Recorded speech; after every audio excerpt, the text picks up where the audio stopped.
পুলিশকে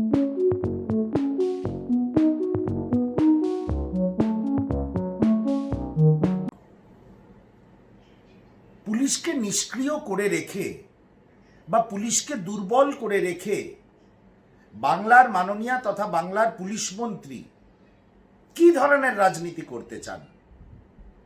একটু আগে আমরা দেখছিলাম বিভিন্ন সংবাদ মাধ্যমে আজকে যে মহেশতলার রবীন্দ্রনগরে যে ঘটনা ঘটেছে, যেটাকে একটা ধর্মীয় সংঘাতের চেহারা দেওয়ার চেষ্টা করছে ভারতীয় জনতা পার্টি, এর দায়টা কার? এরপরে কি বাংলায়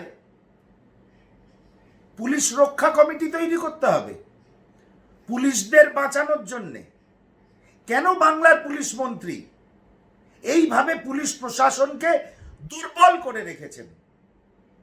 আমরা ভাবছি ধর্মীয় সংঘাত, আমরা ভাবছি ধর্মীয় হানাহানি, কিন্তু আমরা কেউ বুঝতে পারছি না বাংলার মাননীয়া প্রকারান্তরে এই ধরনের ঘটনাকে এবং এই ধরনের ঘটনাতে পুলিশকে নিষ্ক্রিয় করে রেখে বাইনারির রাজনীতি করছেন, মেরুকরণের রাজনীতি করছেন।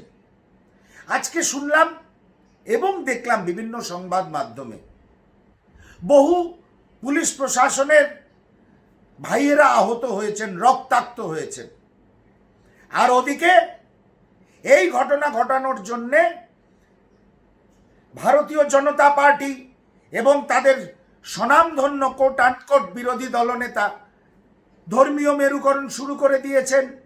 আজকে হিন্দুরা গৃহহারা, হিন্দুদের বাড়ি লুটপাট হচ্ছে, মন্দির ভাঙা হচ্ছে।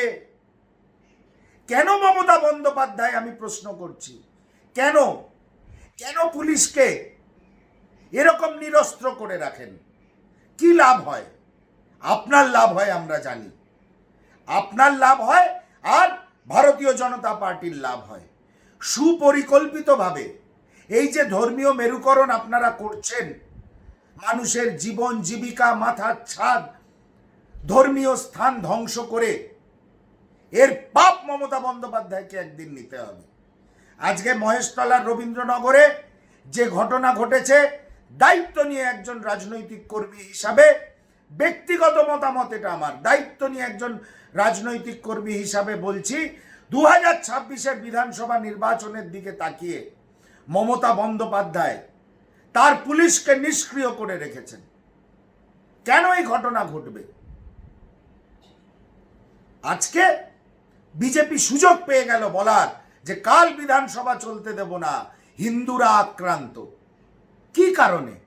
একমাত্র কারণ হচ্ছে যে বাংলার পুলিশ মন্ত্রী সঠিক সময় যখন উত্তেজনা তৈরি হয়েছিল পুলিশকে কাজ করতে দেননি।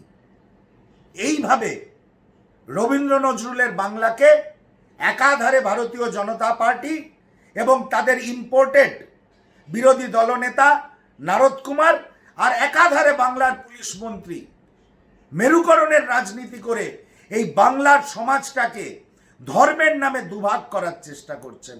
অত্যন্ত দুঃখজনক। আমি আমার বন্ধুদের বলছি, যারা আমার এই বক্তব্য শুনছেন, ভাববেন না এটা ধর্মীয় হানাহানি হয়েছে, কোনো ধর্মীয় দাঙ্গা হয়েছে। দুপক্ষ মিলিয়ে এটা করিয়েছে।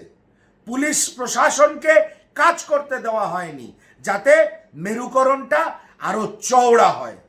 এই হচ্ছে বাংলার পুলিশ মন্ত্রী, আর সেই সুযোগে তিড়িং বিড়িং করে লাফাচ্ছেন বাংলার বিরোধী দলনেতা। অত্যন্ত দুঃখের। বাংলার মানুষ এদের চরিত্র, এদের রাজনৈতিক চরিত্র যত তাড়াতাড়ি বুঝবেন ততই আমাদের জন্যে, বাংলার মানুষের জন্যে মঙ্গল।